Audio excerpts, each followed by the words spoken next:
Bem, na nossa aula de hoje, vamos iniciar o nosso segundo módulo do curso, onde nós vamos comentar um pouquinho sobre respiração, que nós chamamos então de metabolismo intermediário. Bem, a respiração vocês já viram, né, em outras disciplinas, mas nós vamos só ressaltar um pouquinho mais sobre algumas diferenças que existem em animal e em planta e algumas peculiaridades que as plantas têm utilizando a respiração, né, algumas estratégias, utilizando alguns recursos da respiração no final da aula. Bem, então a respiração é um processo que aconteceu, né, durante o processo evolutivo da superfície da Terra, quando surgiu o oxigênio. Então a respiração aeróbica que nós conhecemos só foi possível quando o oxigênio esteve disponível. E o oxigênio só esteve disponível na atmosfera terrestre quando houver o surgimento dos primeiros organismos fotossintetizantes, que são as cianobactérias, e que são alguns registros fósseis delas, que são os estromatólitos. E a presença de oxigênio, então, iniciou exatamente no período em que as cianobactérias apareceram na superfície da Terra. Até então, a respiração não era com a aeróbica e não existia a presença do oxigênio, até então, quando não havia fotossíntese. Bem, a fotossíntese e a respiração é um processo antagônico, né? Um é contra o outro, são vias de mão contrárias. Se nós pensarmos, então, que na respiração há a produção de ATP, fruto da degradação de moléculas orgânicas na presença de oxigênio, respiração aeróbica, e a fotossíntese, por sua vez, produz moléculas orgânicas a partir de CO2 e água, né? Então, essa ideia da fotossíntese e da respiração serem processos de mão dupla é interessante a gente não perder isso de vista, já que todas as células respiram, mas nem todas as células realizam fotossíntese. Então, isso também é um ponto que a gente tem que deixar bem claro, né? Então, todas vão demandar energia, e essa energia vem fruto da respiração. E se nós fizermos, então, uma respiração aeróbica, nós temos compostos orgânicos que são mobilizados para a produção de energia, e o subproduto dessa reação é o CO2 e a água. Então, aqui nós temos uma simplificação dessa equação, onde eu tenho aqui, nesse caso, a sacarose, né, juntamente com a água, produzindo CO2 e água como fruto dessa reação, e elétrons que vão ser importantes para serem utilizados para a produção de energia, principalmente na forma de ATP. Então, só relembrando aqui rapidamente, né, os aspectos gerais aqui da respiração, perdão. Então, os aspectos gerais da respiração e a equação geral desse processo bioquímico tão importante. Bem, para evitar danos estruturais celulares causados pela oxidação da sacarose e a grande quantidade de energia liberada, a respiração é dividida em 4 etapas, né? A glicólise, as rotas das pentoses fosfatos, algo que acontece então nas plantas, ciclo do ácido cítrico e a fosforilação oxidativa, que vocês já viram lá em bioquímica. Mas vamos relembrá-las. Gosto muito desse esquema, porque a gente consegue visualizar dentro da célula onde está acontecendo cada uma dessas etapas. Então, nós vamos dividir aqui lá nos plastídeos, né? Se a gente estiver falando das folhas, a gente está lá nos cloroplastos.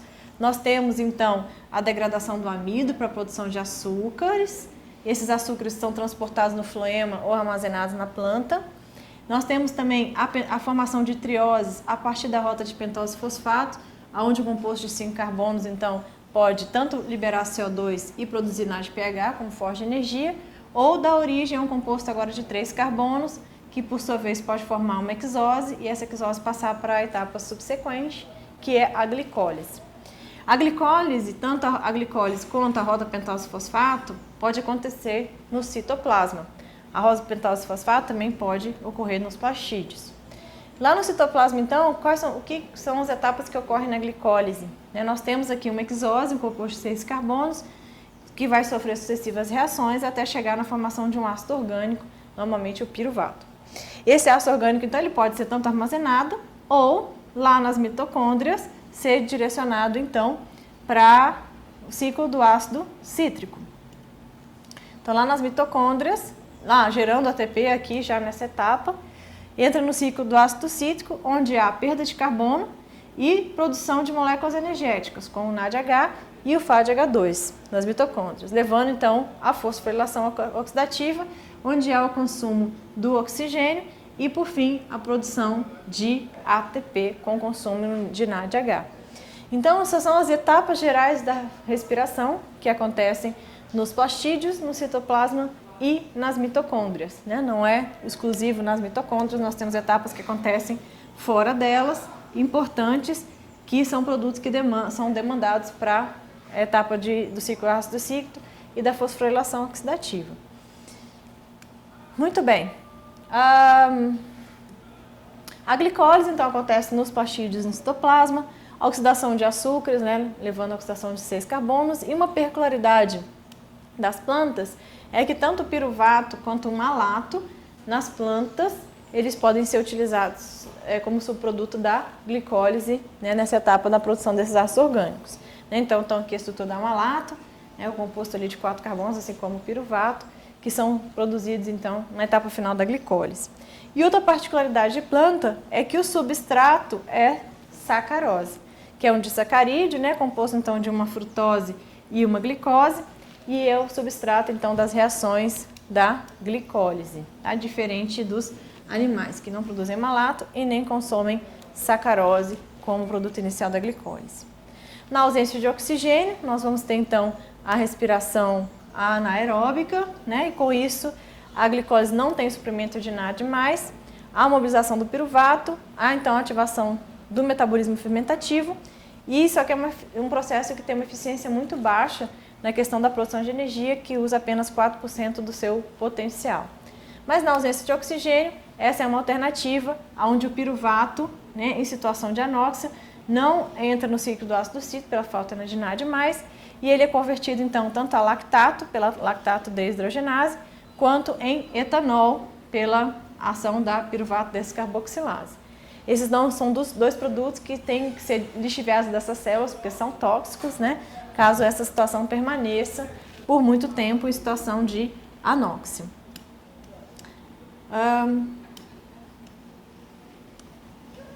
Muito bem.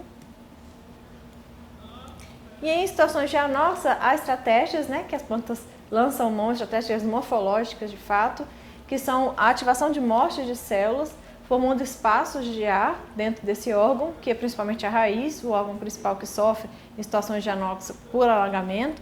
E essas bolsões de ar, então, nós chamamos de aerênquimas, onde esse ar é acumulado, que podem ser utilizados pela planta para suas trocas gasosas, né, principalmente para respiração.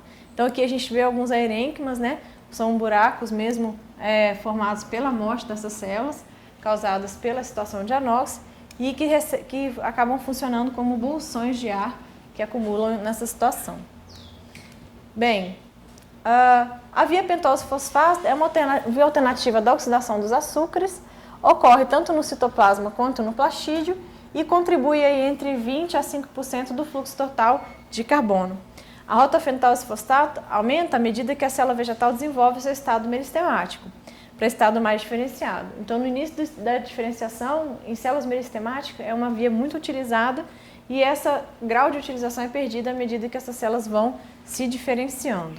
Então, a via pentose-fosfato é uma via alternativa à oxidação dos açúcares, né? Então, tem aqui, além disso, ela é mãe, né, precursora da formação de vários compostos importantes para a planta, como o caso aqui de alcaloides, flavonoides, ligninas, na produção de proteínas, na produção dos ácidos nucleicos, né, e, enfim, vários outros esqueletos carbônicos importantes para a fisiologia da planta são oriundos dos produtos da pentose, da rota da pentose-fosfato, né, a partir do pentose-fosfato, a formação, então, desde nucleotídeos, ácido químico precursor do triptofano, da tirosina e da feninanina, dois aminoácidos aromáticos importantes, né, produzidos pelas plantas, que vão dar origem às proteínas e assim por diante. Então, é uma via muito utilizada na época de crescimento ativo das células, né, uma vez que demanda uma grande quantidade desses produtos. E o ciclo do ácido cítrico, nós temos aqui, né, todas as etapas que envolvem esse ciclo, e nós temos um diferencial que, no caso aqui, uma molécula de ATP é sintetizada por uma fosforilação nessa etapa, diferente dos animais que é produzido um GTP. Nada mais, as outras rotas são similares, outra enzima málica também diferente do que nós encontramos nos animais, que são dois pontos que são diferentes entre plantas e animais. Até mais aqui estamos todas as etapas, né, levando a produção de NADH, né, em grande parte dessas etapas, e de FADH2 e de ATP, moléculas importantíssimas como produção de energia. E a conversão, então, de NADH e FADH2 em ATP acontece na cadeia transportadora de elétrons, depende do oxigênio e ocorre na membrana das mitocôndrias. Então, só relembrando aqui, a cadeia transportadora de elétrons, nós vamos ter aqui sucessivas etapas envolvendo várias proteínas que vão culminar com a produção de ATP a partir, então, do NADPH, né, e do NADH produzido lá no ciclo do ácido cítrico, né? Então, culmina com a produção da molécula de maior energia, que é o ATP, para dentro da célula, depois de várias etapas subsequentes. Então, algumas peculiaridades de respiração em planta. A respiração termogênica é uma respiração alternativa em que parte das plantas, no caso aqui de flores de arácea, lançam mão dessa respiração para a produção de energia, que libera calor. Esse calor volatiliza compostos que atraem os seus polinizadores. Há então a ativação de uma via alternativa insensível ao cianeto, que libera uma grande quantidade de elétrons que aquece esse tecido. E a temperatura pode chegar até por volta de 50 graus Celsius.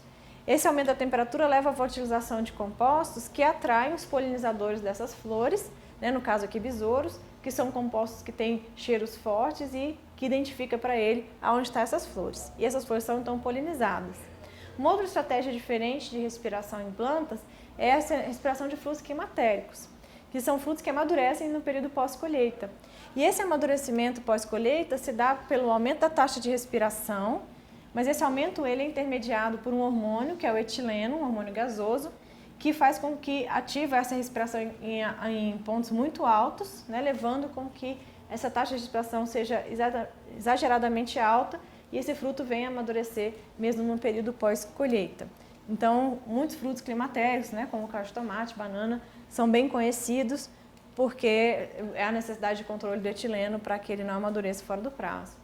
E nós temos ainda adaptações tão importantes como o caso de plantas que vivem em regiões alagadas, que apresentam órgãos especializados na captura do oxigênio, para que esse oxigênio possa ser utilizado na respiração de órgãos que não estão recebendo esse gás tão importante, né? Que são então a formação das raízes respiratórias, que acontecem em solos muito úmidos ou alagados, que é a formação de areia, como já vimos, e os pneumatóforos, que são essa parte da planta, né, muito comum em manguezal, nas risóferas, que são emitidas para fora do solo, né, capturando esse gás e difundindo ele para os tecidos que estão submersos, e assim disponibilizando esse gás tão importante para a respiração, que é o oxigênio fazendo as trocas gasosas, ok?